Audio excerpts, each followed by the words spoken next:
¿Alguna vez has escuchado, leído o peor aún, alguien de tu entera confianza te ha invitado a ser partícipe de una oportunidad que promete no solo rentabilidades increíbles con apenas un mínimo de esfuerzo e inversión, sino que además en un lapso de tiempo muy corto? Si tu respuesta es afirmativa, debes saber que no eres el único, no solo en tu generación, ya que tus padres e incluso tus abuelos te podrán contar historias similares. Y es que la ambición humana no reconoce edades, géneros, generaciones o estatus social. Es algo intrínseco a nuestras características más primitivas.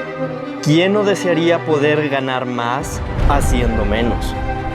¿Quién en su sano juicio optaría por más trabajo y más tiempo para lograr sus objetivos? ¿Quién acaso podría negar que nunca ha tomado decisiones persiguiendo lo que puede darnos más con menos? No tiene nada de malo buscar el óptimo en nuestros resultados, pues de no ser así, aún seguiríamos viviendo en las cavernas. Pero es esta misma cualidad humana la que nos hace vulnerables, y vaya si ha habido quienes la han sabido aprovechar. La historia que hoy nos convoca no solo es el fiel reflejo de los efectos colaterales del llamado sueño americano, sino también el inicio de un sistema que ha servido para defraudar a tantos que se han dejado llevar por los deseos naturales de ganar más con menos, como si se tratase de marineros seducidos por el canto de las sirenas que se propician a las rocas.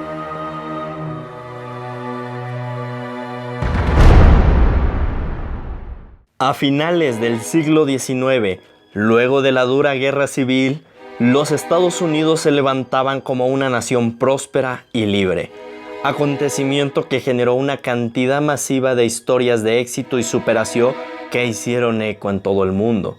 Así pues, se inició una gran migración principalmente de Europa en búsqueda del llamado sueño americano. Y entre la marabunta de sueños, en 1903 llegaba desde Italia Carlo Ponzi, quien pasaría a la historia como el creador de la mayor estafa financiera de la historia. Carlo Ponzi creció en una modesta familia en Italia. Su padre, que no había podido contar con la fortuna de una educación completa, se esforzó mucho por lograr que su hijo pudiese asistir a la universidad. Sin embargo, lejos de corresponder a los deseos de su padre, Carlo Ponzi no estaba interesado en seguir ese camino.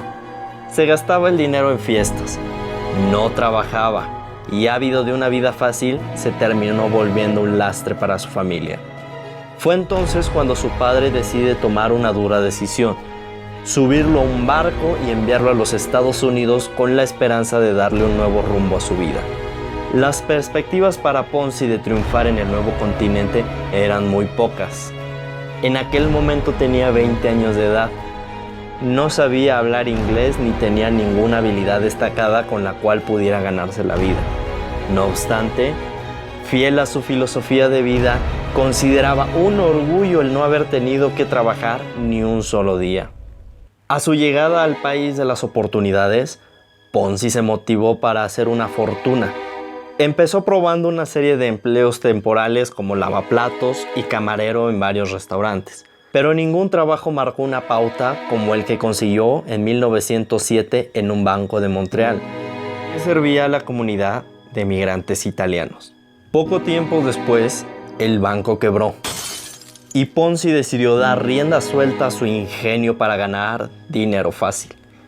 Falsificó un cheque de unos $400 canadienses de la cuenta de una anciana, pero es pillado y condenado a prisión. Luego de pasar unos meses en la cárcel, regresó a los Estados Unidos, donde consiguió trabajos poco honrados como el contrabando de inmigrantes italianos. Su vida dio un giro en 1918 cuando recibió una carta del extranjero que contenía un cupón, conocido como IRC, que podía ser canjeado por sellos postales, los cuales eran necesarios para enviar una carta con prioridad aérea a otros países.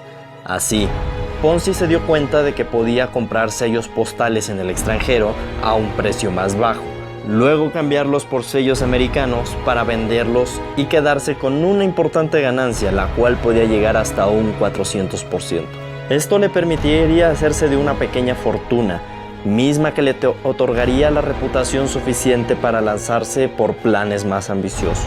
Y apenas un año después, en 1919, fundaría la Security Exchange Company y se dedicó a buscar clientes que invirtieran en esos cupones. Le aseguraba a sus clientes que apenas en 45 días podían obtener ganancias del 50% sin hacer ningún esfuerzo. Promesa que resonó como música para la mayoría de los oídos de los incautos que se abalanzaron con la esperanza de hacerse ricos en poco tiempo. Las viudas hipotecaban sus casas. La gente sacaba todos sus ahorros para invertirlos en el negocio de Ponzi, pues entre más dinero se invirtiera, más grande era la ganancia. Hubieron días que Ponzi se embolsaba auténticos ríos de dinero, más de $250,000 cada día, unos 3 millones de hoy. Dicho frenesí levantó las suspicacias del gobierno y en 1920 abrieron una investigación en torno a su empresa para tratar de entender cómo era capaz de ofrecerles un interés del 50% en un plazo de 45 a 90 días. Ponzi declaró que le debía a sus acreedores $1,5 millones, pero aseguraba que su fortuna era de 8,5, de modo que aseguraba que tenía suficiente dinero para cubrir la deuda y asegurar un fuerte patrimonio.